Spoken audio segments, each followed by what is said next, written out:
जय भीम साथियों, मेरी आवाज़ आ रही है आपको?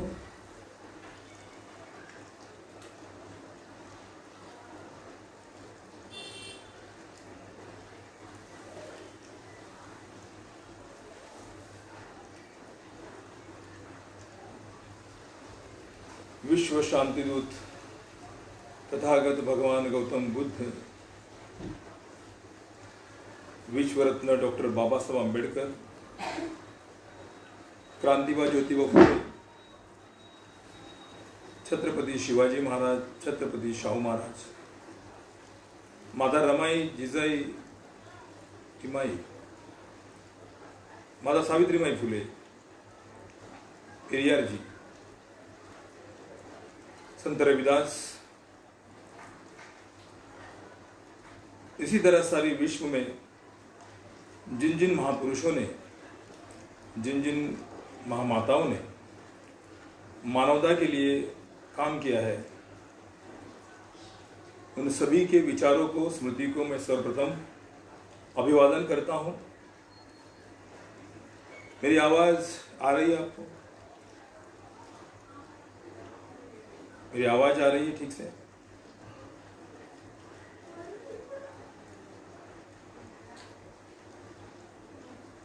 अब कोरोना के वजह से कई लोग बुद्ध विहार में नहीं जा पाएंगे और वर्षावास चालू हुआ है। ये वर्षावास के पीरियड में हमें बुद्ध और उनका धम्म ये जानना चाहिए। सबसे पहले हम वर्षावास क्या होता है ये जानने की कोशिश करेंगे।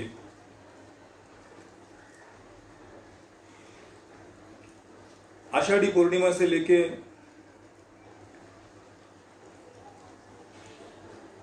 शुरुआत होती है और ये 3 महीने तक वर्षावास चलता है। आषाढ़ी पूर्णिमा के दिन करीब 13 घटनाएं ऐसी घटी थी। उसमें सबसे महत्वपूर्ण घटना जो थी, जो भगवान बुद्ध को ज्ञान की प्राप्ति हुई थी और धम्मचक्र फिर से प्रवर्तन हुआ था, मतलब प्रवर्तन हुआ था। ज्ञान की प्राप्ति करके भगवान बुद्ध वाराणसी से, मतलब पहले 5 जो भिक्षु थे उनको प्रवचन दिया और उसी दिन को गुरु पूर्णिमा भी कहते हैं। उस दिन मैंने धम्मगिरी बुद्ध विहार में एक प्रवचन लिया था। उस दिन का महत्व मैंने बता दिया था। अब हमें डॉक्टर बाबा साहब अम्बेडकर ने जो किताब लिखी है, बुद्ध और उनका धम्म, ये किताब पूरी पढ़नी है। हर रोज मैं 8 बजे यहाँ पे आऊँगा, लाइव आऊँगा और आपको धम्म के बारे में जितना हो सके मुझसे बन पड़े मैं आपको बताऊँगा।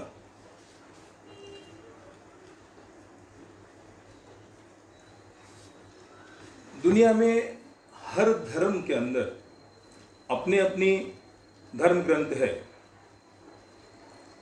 जो इस्लाम धर्म हो, हिंदू धर्म हो, क्रिश्चियन धर्म हो, बाइबल है, कुरान है, महाभारत है, भगवत गीता है, ऐसे अलग अलग हर धर्म के अंदर उनके ग्रंथ हैं। बुद्ध धर्म में भी त्रिपिटक है, लेकिन ये त्रिपिटक इतना बड़ा है, इतना वास्ट है कि सर्वसाधारण आदमी ये पढ़ नहीं पाएगा। और इसीलिए डॉक्टर बाबा साहब अम्बेडकर को ऐसा लगा कि अगर मैं बौद्ध धम्म दे रहा हूं इस देश के लोगों को, तो उन लोगों के लिए एक ग्रंथ होना जरूरी है, जो ग्रंथ संक्षिप्त में हो। बाबा साहब अम्बेडकर ने पूरी जिंदगी में कई ग्रंथ लिखे, कई आर्टिकल्स लिखे, कई न्यूज़पेपर में उन्होंने आर्टिकल्स लिखे, लेकिन सबसे आखिर में उन्होंने जो ग्रंथ लिखा वो ग्रंथ लिखा बुद्ध और उनका धम्म। बाबा साहब अम्बेडकर ने ये ग्रंथ का जो भी सार लिया है वो त्रिपिटक से ही लिया हुआ है।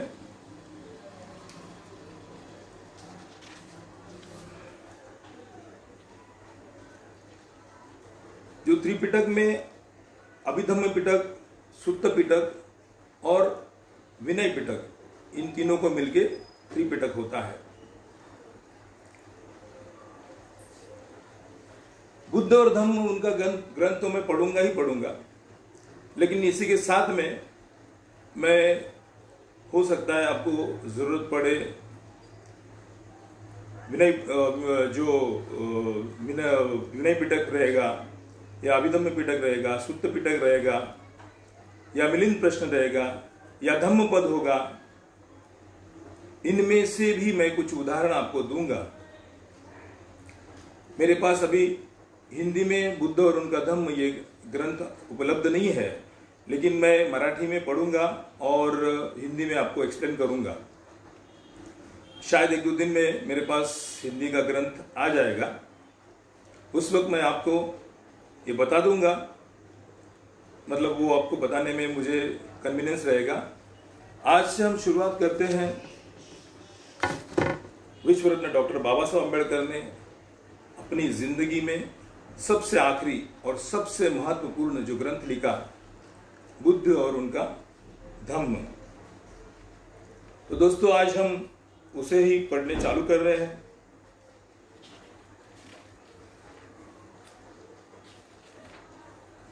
हर रोज हम 8 से लेकर 9 बजे तक ये ग्रंथ पढ़ेंगे और मेरी कोशिश रहेगी कि जो जो महत्वपूर्ण बातें हैं धम्म के बारे में, तो वो मैं आपको बताऊंगा। उसके अंदर सबसे बाबा साहब अम्बेडकर ने जो महत्वपूर्ण है प्रस्तावना लिखी हुई है, वो प्रस्तावना बहुत ही इम्पॉर्टंट है। वो मैं भी आपके सामने पढ़ना चाहूंगा क्योंकि बहुत जरुरी है। एक प्रश्न मला नेहमी विचारण्यात येतो की एवढे उच्च शिक्षण मी कसे काय घेतले। बाबा साहब कहते हैं कि एक सवाल मुझे पूछते हैं कि इतना उच्च शिक्षित मैं कैसे बना। दूसरा प्रश्न असा विचारण्यात येतो की माझा कल बौद्ध धर्माकडे का आहे। हे प्रश्न मला या कारणास्तव विचारण्यात येतात की मी भारतातील अस्पृश्य म्हणून ओळखल्या जाणाऱ्या समाजामध्ये जन्मलो होतो। दूसरा सवाल बाबा साहब को पूछा जाता है कि आपने बुद्ध धम्म ही क्यों स्वीकार कर लिया। ये प्रश्न इसलिए पूछा जाता है कि मैं अस्पृश्य समाज से मेरा जन्म हुआ था, इसलिए ये सवाल मुझे पूछा जाता है, ऐसे बाबा साहब कहते हैं प्रस्तावना में। पहले सवाल का जवाब यहाँ पे देना कुछ उचित नहीं है, ऐसे बाबा साहब कहते हैं, परंतु दुसऱ्या प्रश्नाचे उत्तर मात्र प्रस्तावनेत देता येईल। या प्रश्नाचे सरळ उत्तर हे आहे की माझ्या मतानुसार बुद्धाला धम्म श्रेष्ठ आहे, बुद्धाचा धम्म श्रेष्ठ आहे, दुसऱ्या कोणत्याही धर्माची त्याच्याशी तुलना केली जाऊ शकत नाही। दूसरे सवाल का जवाब बाबा साहब देते हैं कि विश्व में कि बुद्ध धम्म जैसा कोई भी धम्म नहीं, कोई भी धर्म नहीं, उसकी तुलना किसी भी धर्म से नहीं हो सकती, ऐसा बाबा साहब कहते हैं। जर एखाद्या विज्ञाननिष्ठ आधुनिक व्यक्तीला धर्म हवा असेल तर त्याला बुद्धाच्या धम्माशिवाय पर्याय नाही। अगर कोई ज्ञानी है, विज्ञानी है या जिज्ञासु है, अगर उसे कोई धर्म चाहिए तो उसके लिए बुद्ध धम्म के सिवा और कोई भी धम्म इम्पॉर्टंट नहीं रहेगा, असे माझे पक्के मत आहे। सर्व धर्माचा 35 वर्ष सखोल अभ्यास केल्यावर तयार झाले आहे। बाबा साहब अम्बेडकर कहते हैं कि मैं दुनिया के हर धर्म को पढ़ा, वो भी 35 साल। बाबा साहब अम्बेडकर ने दुनिया के हर धर्म को पढ़ा क्योंकि उनको पक्का मालूम था, उनको ये पता था कि हिंदू धर्म में रह के हमारी किसी भी तरीके से तरक्की नहीं होगी, इसीलिए उन्हें हिंदू धर्म तो छोड़ना ही था और दूसरा कोई धर्म उन्हें अपनाना था। लेकिन फिर उन्होंने दुनिया के हर धर्म की स्टडी की, पढ़ाई की। अब उसके बाद में उन्हें लगा कि दुनिया में एक ही धर्म ऐसा है जो बुद्ध धर्म है और वही हमारे लोगों को मुक्ति दे सकता है। दोस्तों, एक बात है, दुनिया में और कई धर्म है, हो सकता है उस वक्त क्रिश्चियन धर्म था, उस वक्त क्रिश्चियन धर्म अगर बाबा साहब स्वीकारते तो दुनिया के कोई और विदेश थे, अंग्रेज उसी वक्त चले गए थे, कुछ साल पहले ही चले गए थे, उनकी मदद होती। दूसरी बात, जो सिख धर्म था वो धर्म लेते तो शायद हमें हथियार मिल जाता था। इस्लाम धर्म अगर अपनाते तो भी भारत देश में भी बहुत अच्छी संख्या उसकी हो सकती थी। लेकिन बाबा साहब को विज्ञाननिष्ठ धर्म की ज़रूरत थी। बाबा साहब ने हमारे बारे में, हमारी पीढ़ी दर पीढ़ी हमारा भला हो, हमारा कल्याण हो, ये सोच के बाबा साहब ने हमें विज्ञाननिष्ठ जिज्ञासू धर्म दिया है। बुद्धिझमचा अभ्यास करण्याकडे मी कसा वळलो ही एक वेगळी कथा आहे। वाचकांना ही कथा जाणून घेण्यास रस असू शकतो तर ते असे घडले। बुद्धिज्म की तरफ मैं कैसे आकर्षित हुआ ये बाबा साहब कहते हैं और उसका एक एग्जाम्पल बाबा साहब देते हैं। मैं आकर्षित कैसे हुआ? माझे वडील सैन्यात अधिकारी होते, पण त्याचबरोबर ते अत्यंत धार्मिक गृहस्थ होते। मेरे पिताजी सैन्य में एक अधिकारी थे, सुबेदार थे, लेकिन वो धार्मिक भी थे। त्यांनी मला कडक शिस्तीत वाढवले। माझ्या लहानपणापासूनच माझ्या वडिलांच्या धार्मिक जीवनातील काही विरोधाभास मला आढळून आले। त्यांचे वडील रामानंदी पंथाचे असले तरी ते मात्र कबीरपंथी होते। उनके पिताजी रामानंद पंथ के थे, लेकिन जो बाबा साहब के पिताजी थे वो कबीर पंथ के थे। तसा त्यांचा मूर्ति पूजेवर विश्वास नव्हता, लेकिन वो मूर्ति पूजा नहीं करते थे, पण तरीही ते गणपतीची पूजा करीत, लेकिन वो गणपति की पूजा करते थे। अर्थात गणपति पूजा भी करते थे तो किसके लिए करते थे? बच्चों के लिए। क्यों?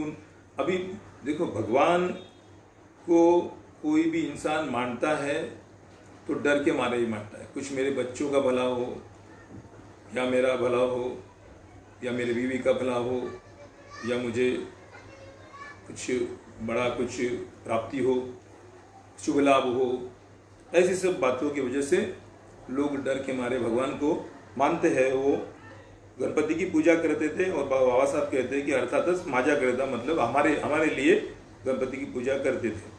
परंतु मला ते आवडत नसे, लेकिन मुझे वो पसंद नहीं था। ते त्यांच्या पंथाची पुस्तके वाचत असत। मला आणि माझ्या मोठ्या भावाला मात्र झोपी जाण्यापूर्वी माझ्या बहिणींना व कथा ऐकण्यास घरी जमलेल्या व्यक्तींना रामायण आणि महाभारतातील काही भाग वाचून सांगण्यास ते आम्हाला भाग पाडित। कित्येक वर्ष असेच चालू होते। मुझे और मेरे बहन को और भाई के बच्चों को बाबा, उनके जो पिताजी थे, वो रामायण महाभारत पढ़ने के लिए बोलते थे। ज्या वर्षी मी इंग्रजी 4थ्या वर्गाची परीक्षा पास झालो त्यावेळी माझ्या समाजातील लोक माझे अभिनंदन करण्यासाठी जाहीर सभा घेऊ इच्छित होते। डॉक्टर बाबा साहब अम्बेडकर ये पहले ऐसे अस्पृश्य थे जिन्होंने 4th क्लास तक पढ़ाई की थी। अब 4th पास हो गए, मतलब उस वक्त वो बहुत बड़ी बात थी। और इसीलिए कई लोग घर में आते थे और बोलते थे कि बाबा साहब ने 4th पास किया है तो अब उनका हम पुरस्कार देंगे, उनको, उनके लिए सभा रखेंगे। तो वो लोग बाबा साहब के पिताजी को आके राम जी को बात करते थे, पूछते थे, हम उनको पुरस्कार देने वाले हैं, उनके लिए सभा रखने वाले हैं, लेकिन मना करते थे। आखिर में हुआ ऐसा कि उनके जो दोस्त थे केळुस्कर गुरुजी, जो बाबा साहब के गुरुजी भी थे, शिक्षक भी थे, वो लोग उनको जाके मिले और उन्होंने बताया कि बाबा साहब का हमें पुरस्कार देना है, बाबा साहब को पुरस्कार देना है, हमारे समाज से कोई जो चौथी पास किया है और उनको पुरस्कार देना है, इसलिए हमें एक कार्यक्रम आयोजित करना है।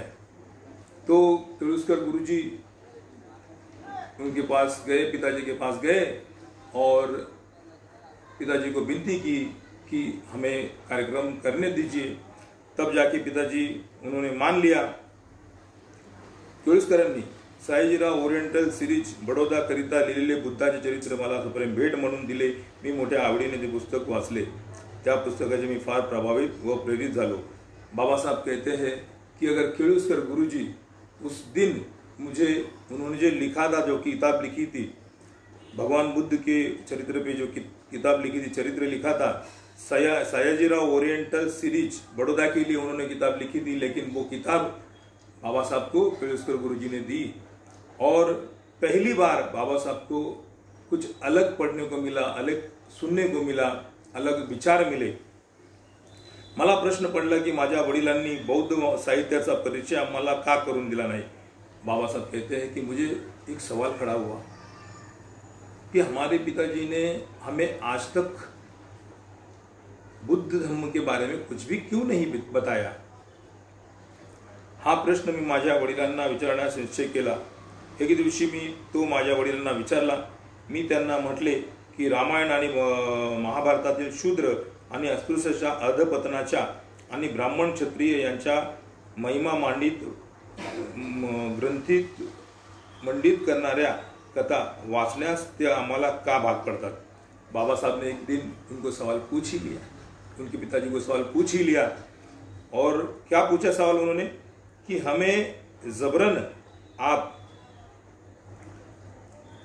रामायण महाभारत के अंदर जो शूद्र और अस्पृश्य उनका अधपतन के बारे में और ब्राह्मण क्षत्रिय इनके शौर्य के बारे में बताने वाली बातें, बताने वाले ग्रंथ हमें क्यों पढ़ने को बोलते हैं। वो सवाल उन्होंने अपने पिताजी से पूछा। वडिलांना माझा प्रश्न आवडला नाही, पिताजी को मेरा सवाल अच्छा नहीं लगा। ते म्हणाले, तू असे मूर्खपणाचे प्रश्न विचारू नकोस, तू मूर्ख जैसा सवाल मत पूछना मुझे। तू बच्चा है, छोटा है, तू जितना बताया उतना ही तू कर।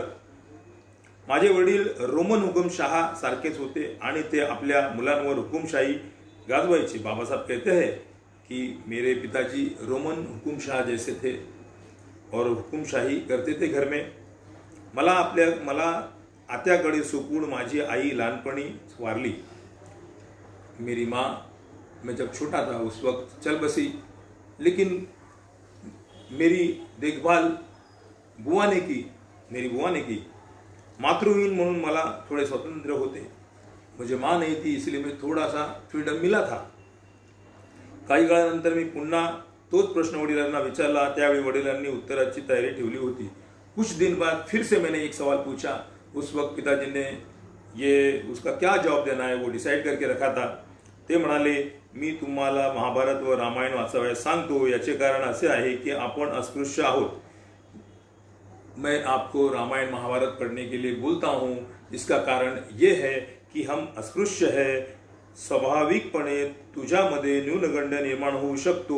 हा न्यूनगंड दूर करण्यास महाभारत व रामायण मदत होऊ शकते।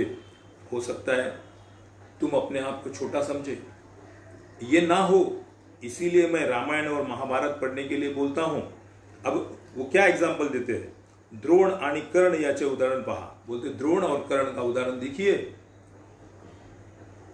ही सामान्य माणसे होती पण त्यांनी मोठी उंची गाठली। ये छोटे कद के लोग थे द्रोण और कर्ण, लेकिन उसके बावजूद भी उन्होंने बड़ा काम किया। वाल्मिकीचे पहा, तो कोळी होता पण त्याचे रामायण लिहिले गेले।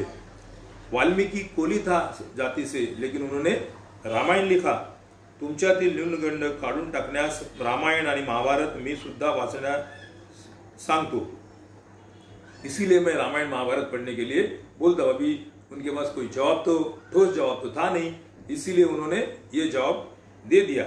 वडिलांच्या म्हणण्यात काही तथ्य नाही। बाबासाहेब कहते हैं कि पिताजी जो बोल रहे थे उस बोलने में उस कोई मतलब को बहुत बड़ा अर्थ नहीं था असे मला वाटले, उनको लगा, पण माझे समाधान मात्र झाले नाही, मैं सॅटिस्फाईड नहीं हुआ। मी वडिलांना सांगितले की महाभारतातील पात्रे मला आवडत नाहीत। मी म्हणालो, बाबासाहेब कहते हैं कि महाभारत के अंदर जो पात्र है वो मुझे पसंद नहीं है। मतलब बाबा साहब अम्बेडकर जब चौथी क्लास में थे उस वक्त से ही स्पष्ट वक्ता थे। पिताजी को भी उन्होंने सीधी सीधी खरी खरी सुना दी। उन्होंने कहा कि इनके अंदर जो महाभारत और रामायण के अंदर जो पात्र है वो मुझे पसंद नहीं है। मला भीष्म, द्रोण आणि कृष्ण आवडत नाही। मुझे भीष्म, द्रोण और कृष्ण बिल्कुल भी पसंद नहीं है। भीष्म आणि द्रोण पाखंडी होते। भीष्म और द्रोण पाखंडी ते एक गोष्ट बोलायचे, कृती मात्र नेमकी त्याच्या विरोधात करायचे। ते एक बात तो वो लोग एक बात करते थे लेकिन कृती तो उसके विपरीत में करते थे। कृष्णाचा दगाबाजीवर विश्वास होता। दगाबाजी देना मतलब धोखा करना ये कृष्ण का काम था। त्याचे जीवन दुसरे तिसरे काही नसून फसवेगिरी मालिकाच होय। कृष्ण का जीवन दूसरा कुछ भी नहीं है, सिर्फ झूठा, लोगों को फंसाना, पूरी जिंदगी फंसाने की मालिका है। मला राम सुद्धा पसंद नाही। शूर्पणखा प्रकरणात, वाली सुग्रीव प्रकरणात आणि सीतेशी क्रूर वागणुकी संबंधात रामाच्या वर्तणुकीची समीक्षा करा। बाबा साहब उनके पिताजी को बोलते हैं, क्या बोलते हैं, मुझे राम भी पसंद नहीं है। शूर्पणखा के प्रकरण में क्या हुआ था, वाली सुग्रीव प्रकरण में क्या हुआ था, सीता के साथ में राम ने कैसी क्रूरता पूर्वक वर्तणूक की थी, उसका जरा सोचिए, उसकी समीक्षा कीजिए। ऐसा बाबा साहब उनके पिताजी को कहते हैं। मेरे पिताजी चुप रहे, उन्होंने कुछ जवाब नहीं दिया क्योंकि जवाब था ही नहीं उनके पास। वो समझ गए कि अभी मेरा लड़का क्रांति कर रहा है, क्रांति के लिए खड़ा हुआ है। अशा प्रकारे दादा केळुसकरांनी दिलेल्या पुस्तकामुळे मी बुद्धाकडे वळलो।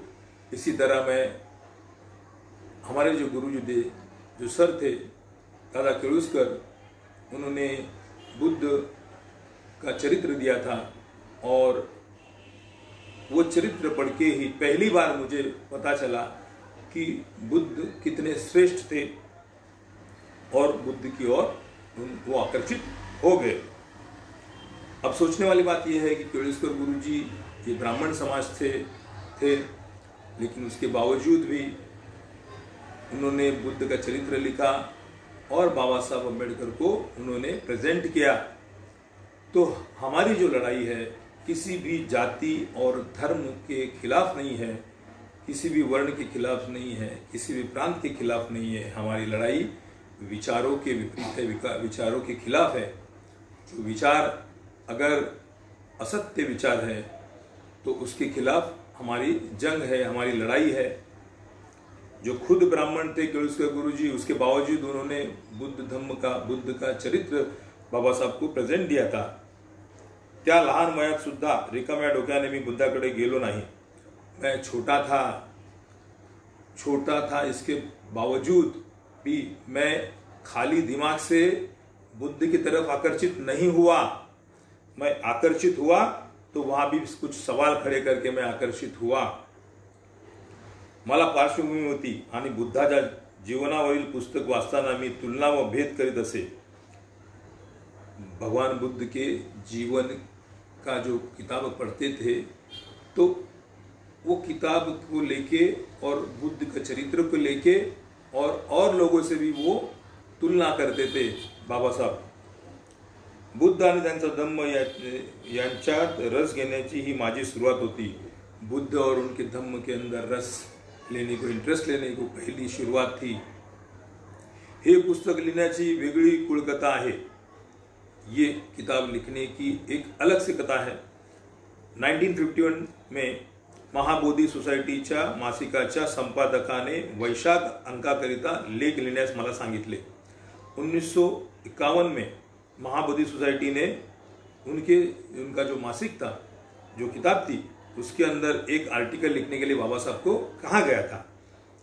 या लेखात मी म्हटले की विज्ञाननिष्ठ समाजाला बौद्ध धम्माशिवाय पर्याय नहीं। उस आर्टिकल में बाबा साहब ने कहा कि साइंटिफिक एंगल, विज्ञाननिष्ठ समाज को बुद्ध धम्म के सिवा कोई भी दूसरा धर्म का आधार नहीं है।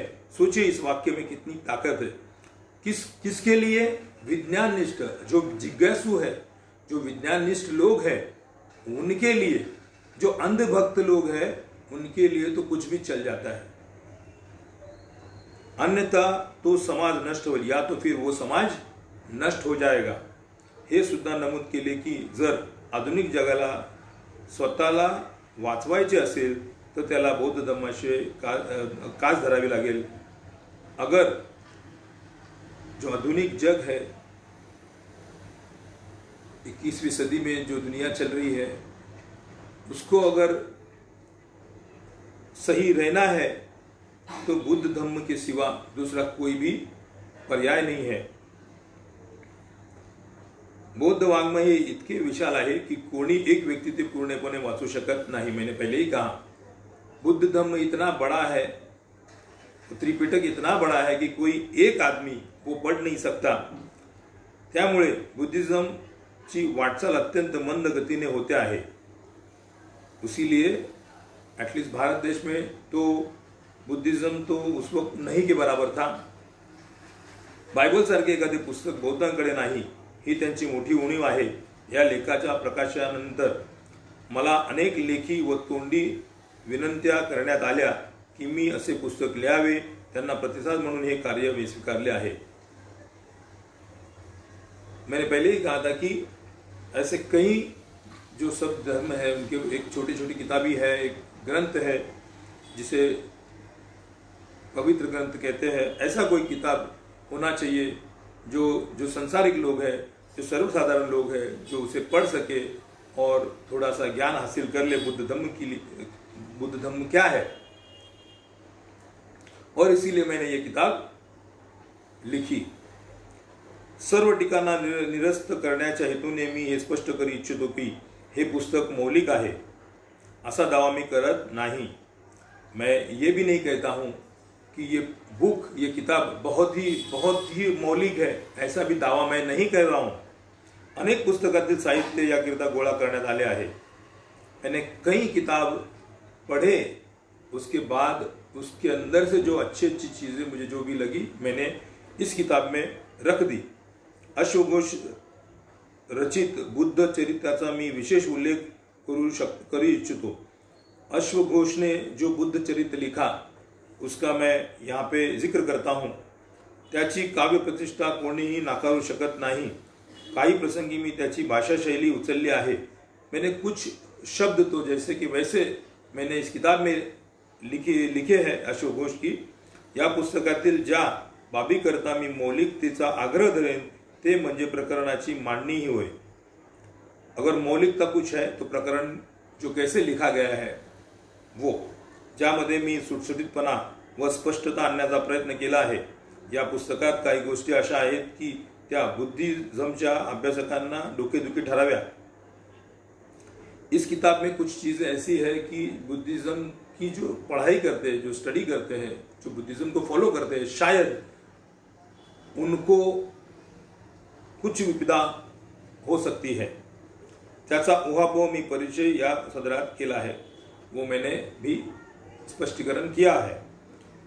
ज्या सर्वांचे मला सहाय्य झाले त्या सर्वांचे मी आभार मानतो।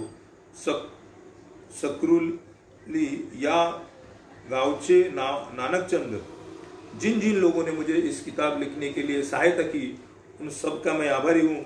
जो कहते हैं सकरुली या गावचे नानकचंद रत्तू आणि होशियारपूर मतलब पंजाब येथील नांगलखुर्दचे प्रकाशचंद्र यांनी या पुस्तकाचे मॅन्युस्क्रिप्ट टाइप करण्याचे जे परिश्रम घेतले त्याबद्दल मी त्यांच्या फार आभारी आहे। तो बाबा साहब कहते हैं कि होशियारपुर पंजाब से नांगलखुर्द के प्रकाशचंद्र और नानकचंद रत्तू जो बाबा साहब के साथ में पूरी जीवन भर थे, उन्होंने बाबा साहब को पूरी जिंदगी भर उन्होंने बहुत मदत की, बहुत हेल्प की, नानकचंद रत्तू. त्याबद्दल मी त्यांच्या फार आभारी आहे. त्यांनी ते अनेकदा टंकमुद्रित केले, मतलब टायपिंग की. नानकचंद रत्तू यांनी हे महान कार्य तडीस नेले. नानकचंद रत्तू ने ये महान कार्य पूरा किया. उसके लिए बहुत परिश्रम किया. आपल्या तब्येतीची काळजी न करता अपने खुद की हेल्थ भी उन्होंने देखी नहीं, मोबदल्यात अपेक्षा न करता, और उसके बदले में कोई भी रिटर्न में कुछ मांगा नहीं. नानकचंद रत्तू यांनी टायपिंग आदीची सर्व कामे स्वेच्छेने केले. वो खुद नानकचंद रत्तू खुद काम करते थे. माझ्या प्रती असलेल्या प्रचंड प्रेमाखातीर व स्नेहाखातीर नानकचंद रत्तू आणि प्रकाशचंद यांनी हे कार्य केले. यांच्या परिश्रमाचे मोल दिले जाऊ शकत नाही. मी त्यांचा फार आभारी आहे. बाबा साहब उनका आभार व्यक्त करते हैं कि इन्होंने बहुत बड़ा काम मेरे लिए इस किताब लिखने में मदद की. या पुस्तकाचे कार्य मी जेव्हा आरंभिले त्यावेळी मी आजारी होतो आणि आताही आजारी आहे. काही वेळेस माझी स्थिती इतकी बिघडायची की डॉक्टर मला विझणारी ज्योत समजायचे. डॉक्टर बाबासाहेब आंबेडकर ने आखिरी किताब और सबसे महत्वपूर्ण किताब ये किताब लिखी. उस वक्त बाबा साहब की प्रकृति बहुत गंभीर थी, मतलब उनको बहुत तकलीफ होती थी. यदि बाबा साहब न होते, ये किताब अगर आप पढ़ोगे तो हम रो देंगे. बाबा साहब की तबीयत ठीक नहीं रहती थी, लेकिन उसके बावजूद बाबा साहब को ये किताब हमें देनी थी, लोगों को देनी थी. बुद्ध और उनका धम्म लोगों को देना था. इसीलिए उन्होंने बहुत परिश्रम करके, अपने को बहुत से यातना हो रही थी, उसके बावजूद भी उन्होंने ये किताब लिख के पूरी की. और ये किताब हमारे लिए पूरी करके आज हम लोग पढ़ रहे हैं. डॉक्टर्स क्या कहते थे उनके बारे में? बुझने वाली ज्योत. डॉक्टर्स जब उनकी चिकित्सा करते थे तो डॉक्टर्स बोलते थे कि ये बुझने वाली ज्योत है, कब भी बुझ जाएगी, पता नहीं कब इनका महापरिनिर्वाण हो जाएगा. डॉक्टर्स कहते थे बुझने वाली ज्योत. तो सोच लो बाबा साहब को कितनी तकलीफ होती थी, कितने परिश्रम से ये किताब लिखी है.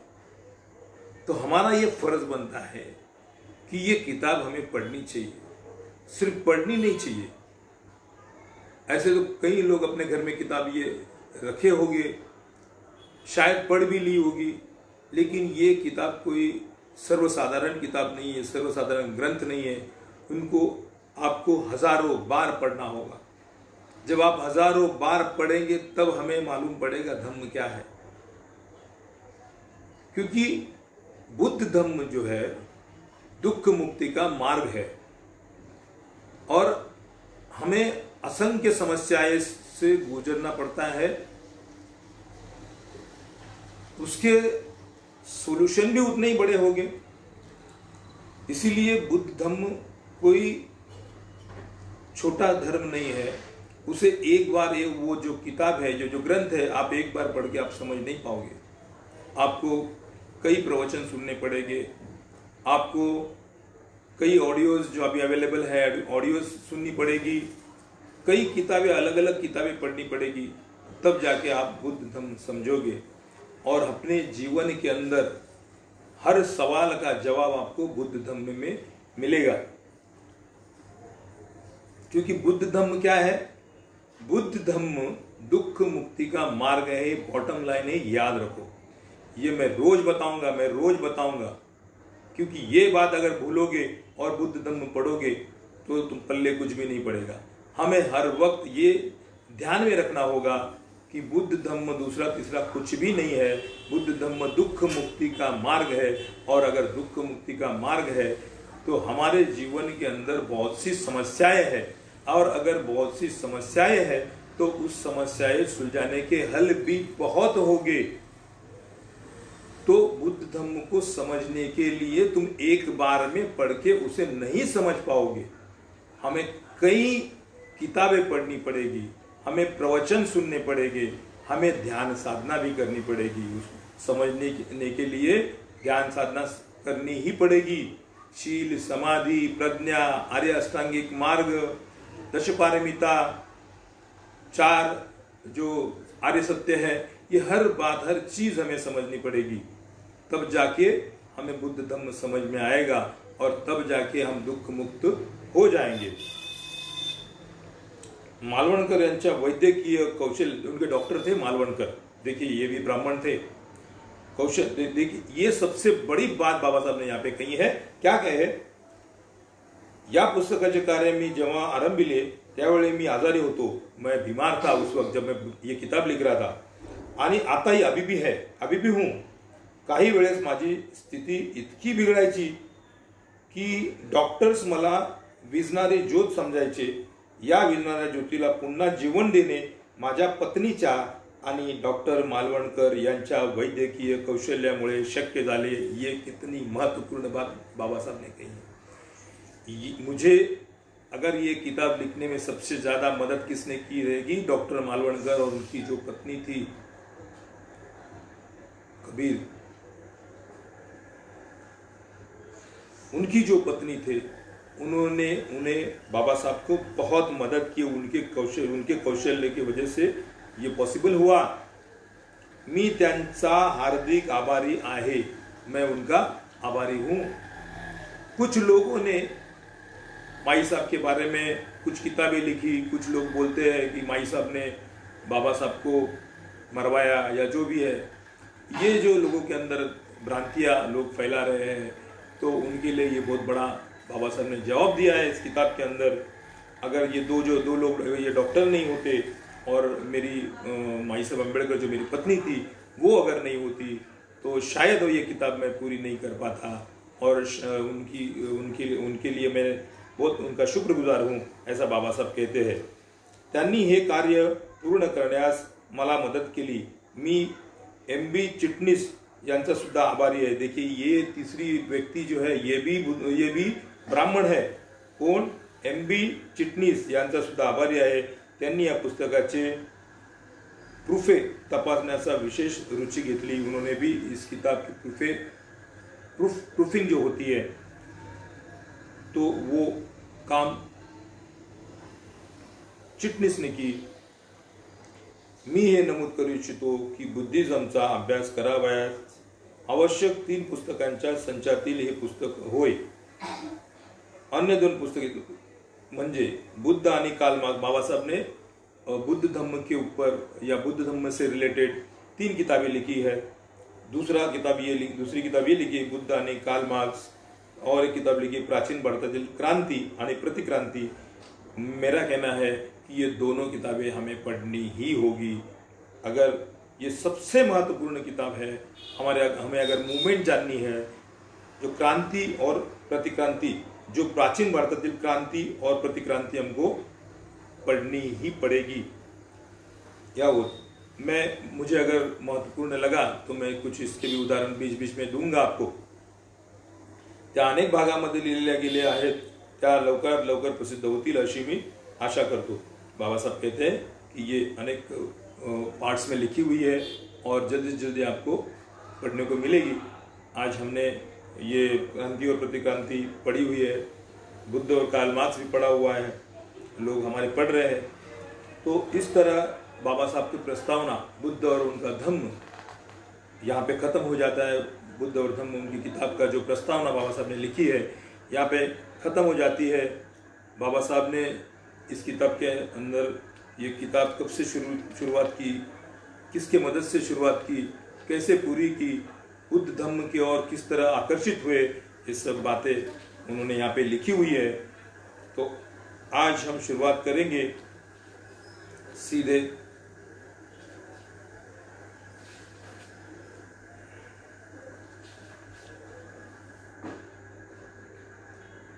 बुद्ध और उनका धम्म। आज से हम शुरुआत करते हैं।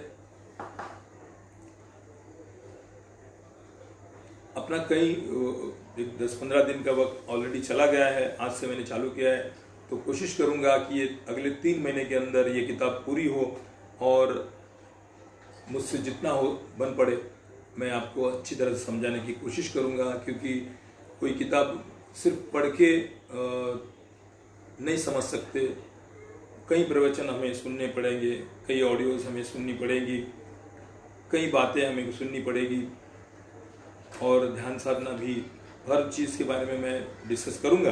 तो आज से अभी यहाँ से शुरुआत हो रही है। हमें अभी हमने बाबा साहब ने लिखी थी जो प्रस्तावना थी इस किताब के बारे में हमने पूरी कर ली।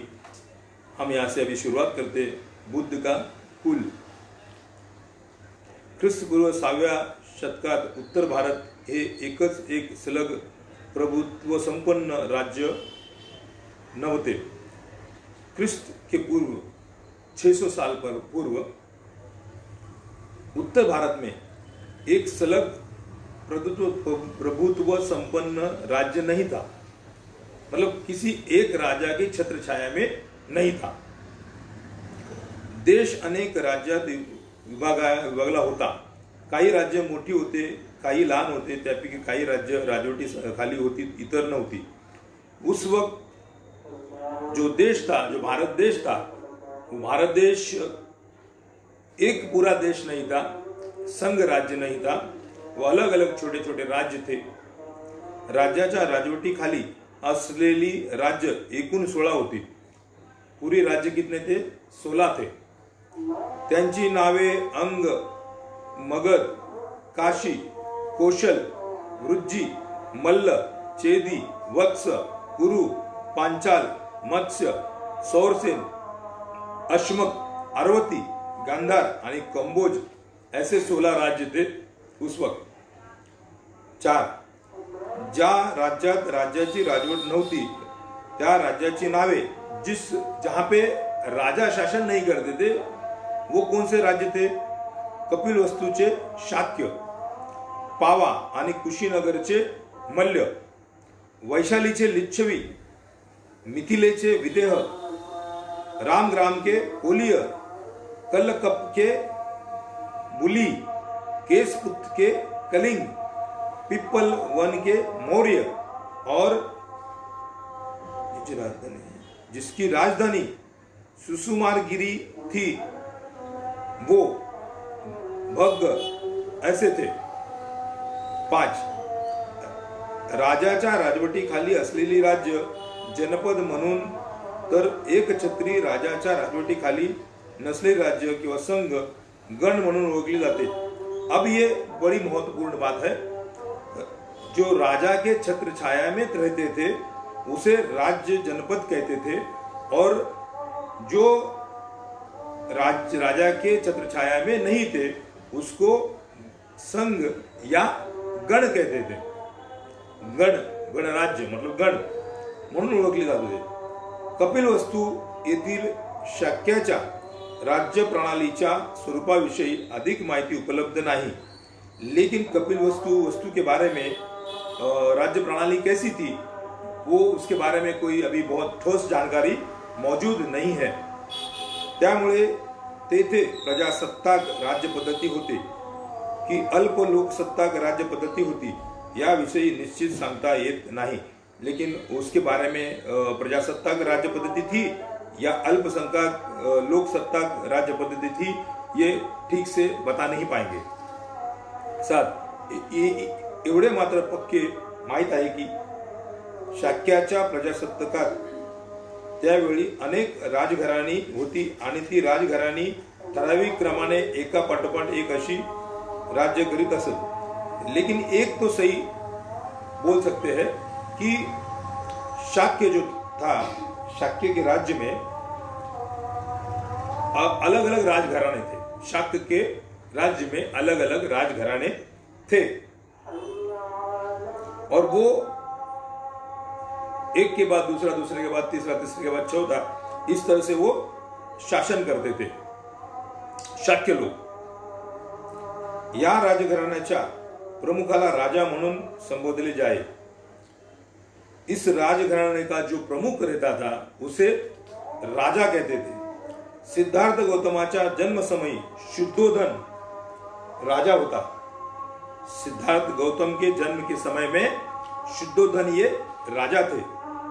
राज्य करण्याची त्यांची पाळी होती, और शुद्धोधन का राज्य करने का टर्न था, जो अलग अलग एक राजा के बाद दूसरा, दूसरे के बाद तीसरा जो आते थे, वो उस वक्त भगवान बुद्ध के जन्म के वक्त उनके पिताजी मतलब शुद्धोधन का टर्न था। शाक्य राज्य भारताच्या उत्तर पूर्व भागात स्थिर होते, ते एक स्वतंत्र राज्य होते। शाक्य राज्य भारत के उत्तर में था, परंतु नंतरच्या काळात कौशल नरेशाने त्या राज्यावर आपली प्रभुसत्ता प्रस्थापित केली। उस वक्त तो बहुत से युद्ध होते थे, राजा राजा में आपस में युद्ध चलते थे, और उस वक्त कौशल नरेश ने त्या राज्यावर आपली प्रभुसत्ता प्रस्थापित की, मतलब कौशल नरेश ने उस पर सत्ता प्रस्थापित की। या प्रभुसत्तेचा परिचय असा आला की शाक्य राज्य कौशल नरेशच्या पूर्वानुमती शिवाय काही विषयासंबंधी आपल्या सार्वभौम राजकीय अधिकारांचा उपयोग करू शकत नव्हते। लेकिन उनके अंदर कुछ डीलिंग हुई थी, कुछ डील हुई थी, जो डील के अनुसार उनको कुछ सीमित अधिकार थे।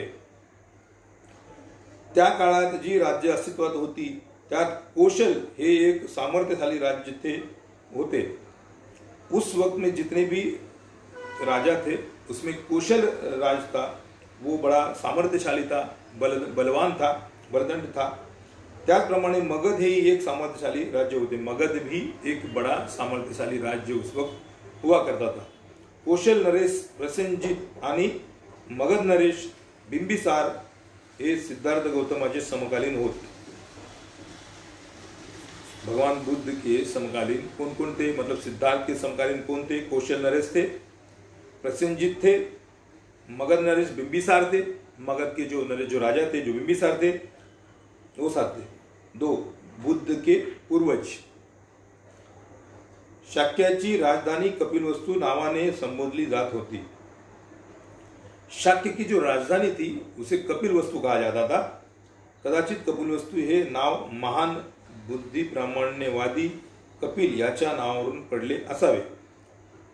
उस वक्त एक बुद्धि प्रामाण्य मतलब जो बहुत ज्ञानी जो थे, कपिलवस्तु जो कपिल करके जो ऋषि थे, एक ज्ञानी थे, उनकी वजह से शायद कपिलवस्तु नाम पड़ा हो सकता है, ऐसा लिखा है। कपिलवस्तु नगरीत जयसेन नावाचा शाक्य राज्य करीत होता। कपिलवस्तु में जयसेन नाम का एक शाक्य राज्य करता था। सिंहहनु हा त्याचा पुत्र, उसका पुत्र था सिंहहनु। सिंहहनुचा विवाह कच्छच्या हिच्याशी झाला, कच्छना हिच्याशी झाला। सिंहहनु का विवाह कच्छना से हुआ। सिंहहनुला शुद्धोधन, दोतोधन। अभी सिंहहनु को कौन कौन लड़के थे उनके? शुद्धोधन, दोतोधन, शाक्यधन, शुक्लोधन आणि अमितोधन असे 5 पुत्र थे। ये 5 पुत्र थे। या 5 पुत्राव्यतिरिक्त सिंह हनुला अमिता आणि प्रमिता अशा 2 कन्या, दो कन्या भी थी। सिंह हनु को 2 कन्या थी, एक अमिता और एक प्रमिता। 3, इस घराने का गोत्र था आदित्य। शुद्धोधनाचा विवाह महामायेशी झाला। शुद्धोधन का विवाह शादी महामाया से हुआ। महामायेच्या पित्याचे नाव अंजन, महामाया का पिताजी का नाम अंजन था, आणि माता का नाम सुलक्षणा था। अंजन कोलीय था। अंजन क्या था? कोलीय समाज से बिलोंग करता था। तो देवदह नावाचा खेड्यात वासवाला होता।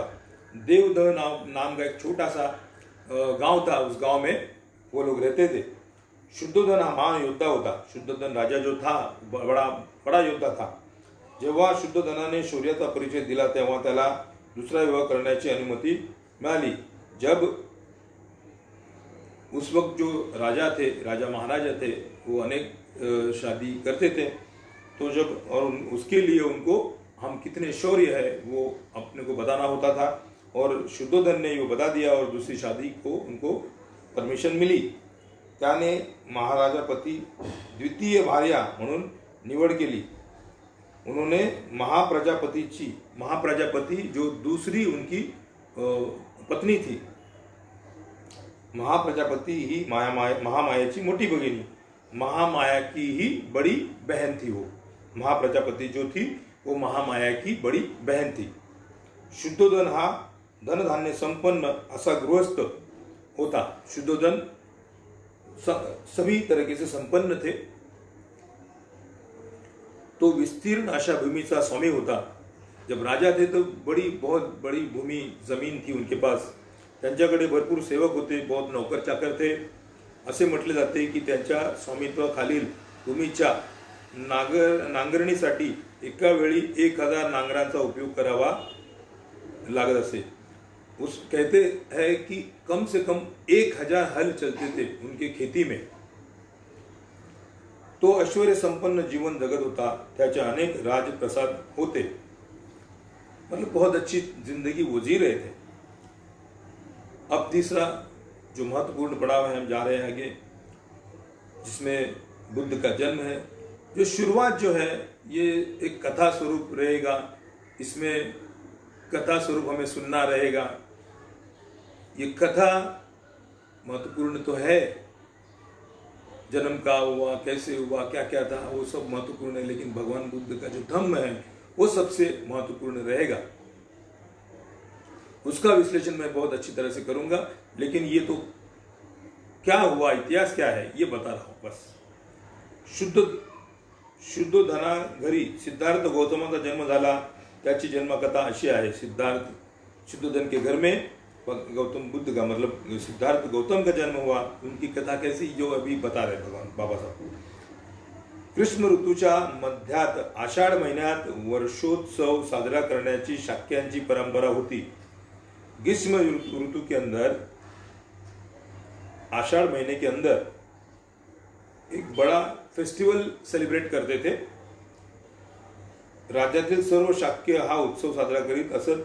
त्याचबरोबर राज्यकर्त्या कुटुंबातील सदस्यही हा उत्सवात भाग घेत असेल।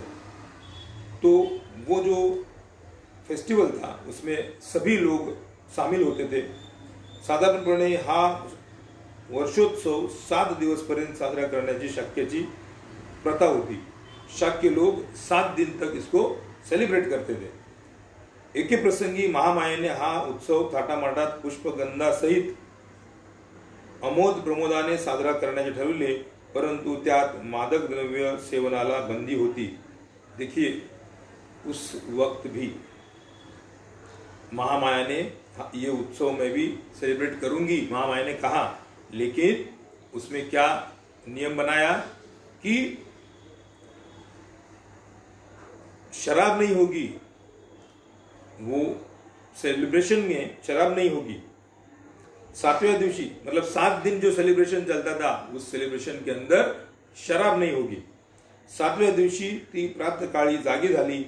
तिने सुगंधी जलाने स्नान केले। आखिरी दिन तो सेलिब्रेशन जो था, जो फेस्टिवल था, वो फेस्टिवल के आखिरी दिन वो सुबह उठ के उन्होंने नहाया सुगंधी जलाने। उस वक्त रानी थी तो सुगंधी जल से नहाती थी।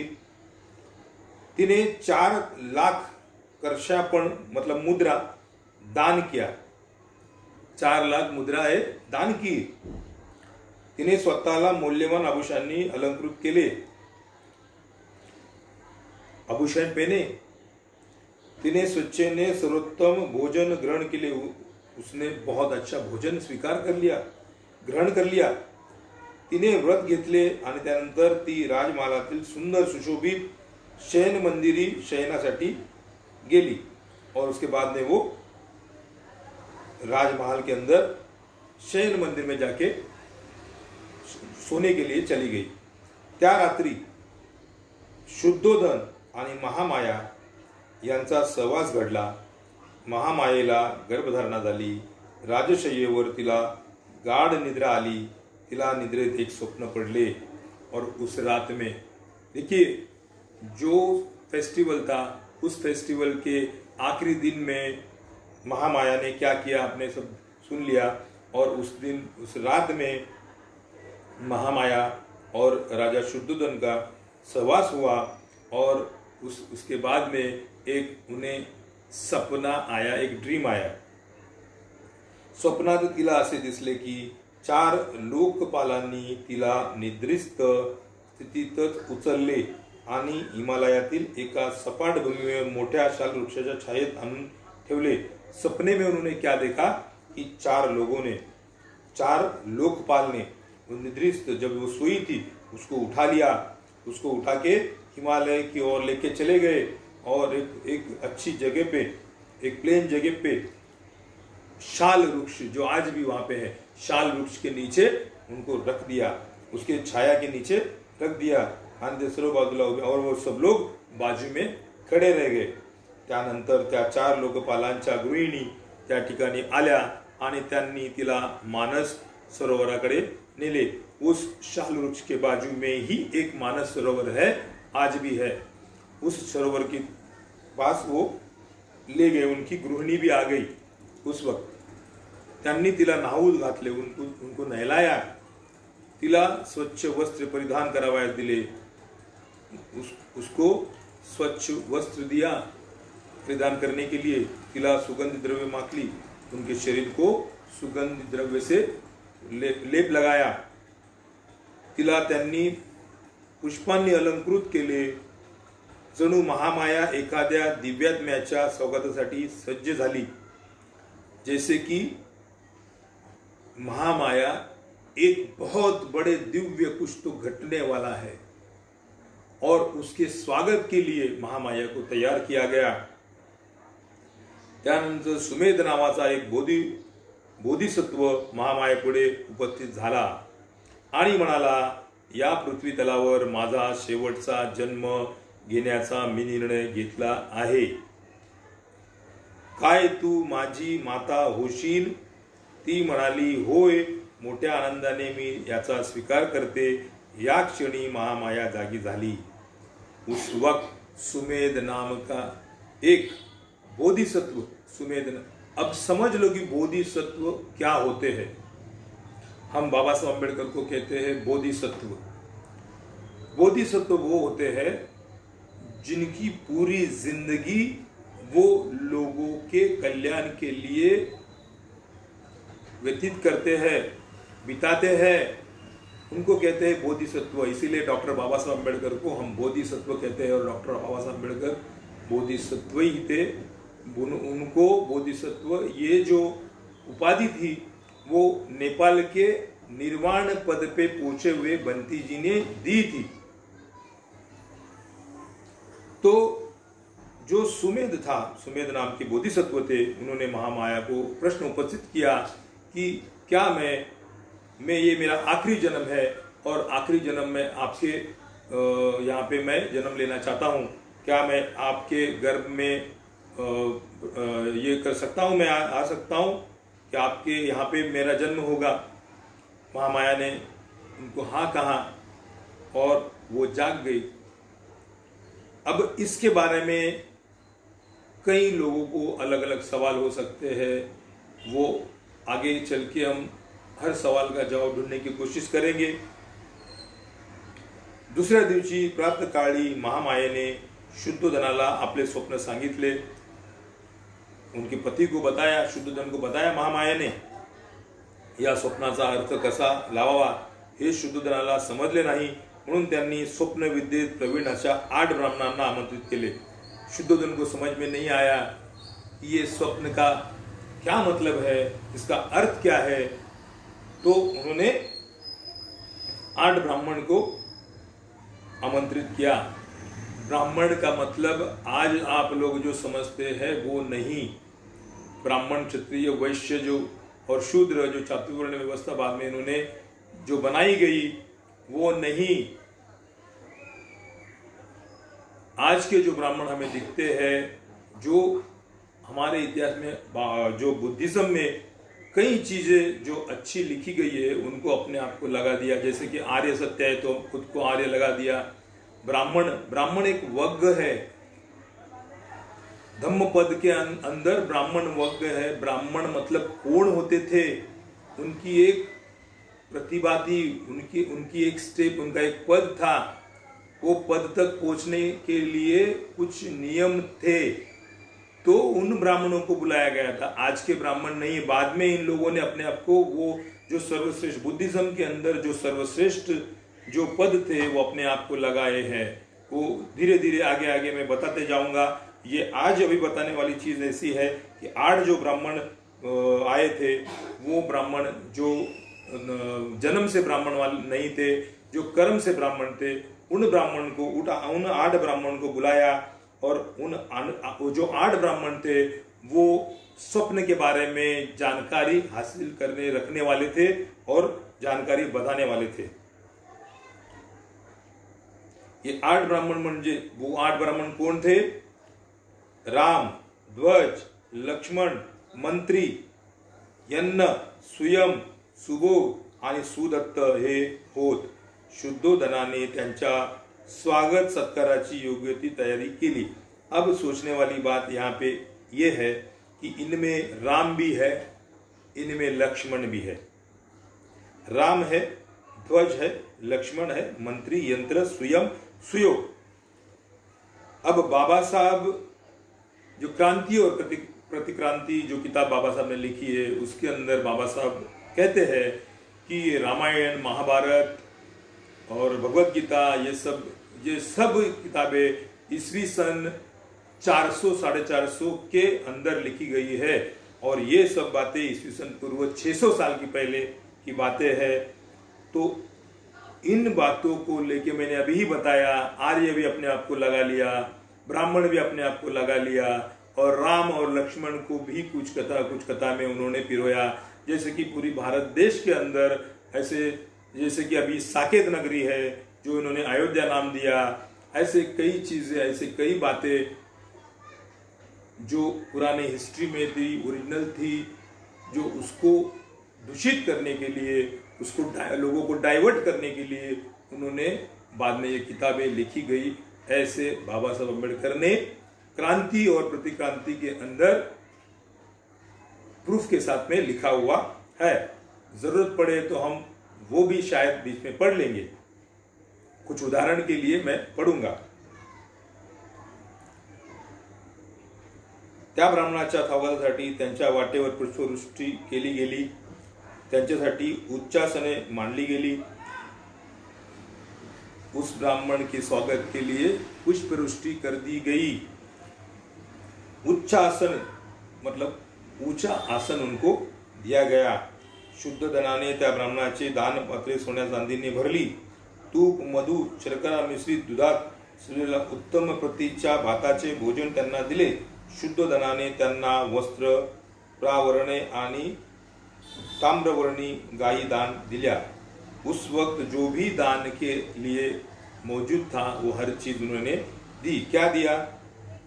चांदी दिया, सोना दिया, तूप दिया मतलब घी दिया, मध दिया मतलब हनी, शर्करा मिश्रित दुधात शिजवलेल्या उत्तम प्रतीच्या भाताचे भोजन, अच्छा प्रति का जो चावल था उसका भोजन दिया और साथ में वस्त्र भी दे दिए, दान दिया।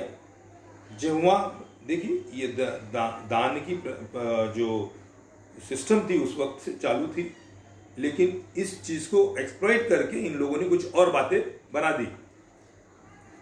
जेव्हा ब्राह्मण संतुष्ट झाले तेव्हा शुद्ध धनाने महामायेचे स्वप्न त्यांना सांगितले व त्याचा अर्थ कथन करण्याची विनंती केली। फिर बाद में ये सब होने के बाद में उन्होंने ब्राह्मण जो 8 ब्राह्मण लोग थे उनको जो महामाया को स्वप्न जो ड्रीम आया था उसका सवाल पूछा कि इसका मतलब क्या है। ब्राह्मण म्हणाले, चिंता करू नये, तुम्हाला पुत्र रत्न प्राप्त होईल। उन्होंने कहा कि चिंता मत करो, तुम्हें पुत्र रत्न का लाभ होगा। त्याने गृहस्थ जीवन स्वीकारले तर तो चक्रवर्ती राजा होईल आणि गृहत्याग करून संन्यासाचे जीवन जगण्याचा निर्धार केला तर तो बुद्ध होईल। अगर वो गृहस्थ हुआ, अगर तुम्हारा जो पुत्र होने वाला है अगर वो गृहस्थ हुआ तो वो क्या बनेगा? सम्राट बनेगा, और गृह त्याग करता है तो वो बुद्ध बनेगा। ऐसा उन्होंने भविष्य बताया। और बुद्ध होने के बाद क्या करेगा? लोकांना अज्ञान अंधकारातून मुक्त करणारा बुद्ध होईल. बुद्ध लोगों को अंधेरे से मुक्त करने के लिए बुद्ध बनेगी. जो उनका लड़का है वो बुद्ध बनेंगे. तो अभी 9 बज गए हैं. आज के लिए इतना ही काफ़ी है. इसके आगे हम फिर पढ़ेंगे पेज 19, 17 से. कल से हम स्टार्ट करेंगे. हम लोग हर रोज़ 1 घंटा पढ़ेंगे. जय भीम, जय भारत, नमो बुद्धाय.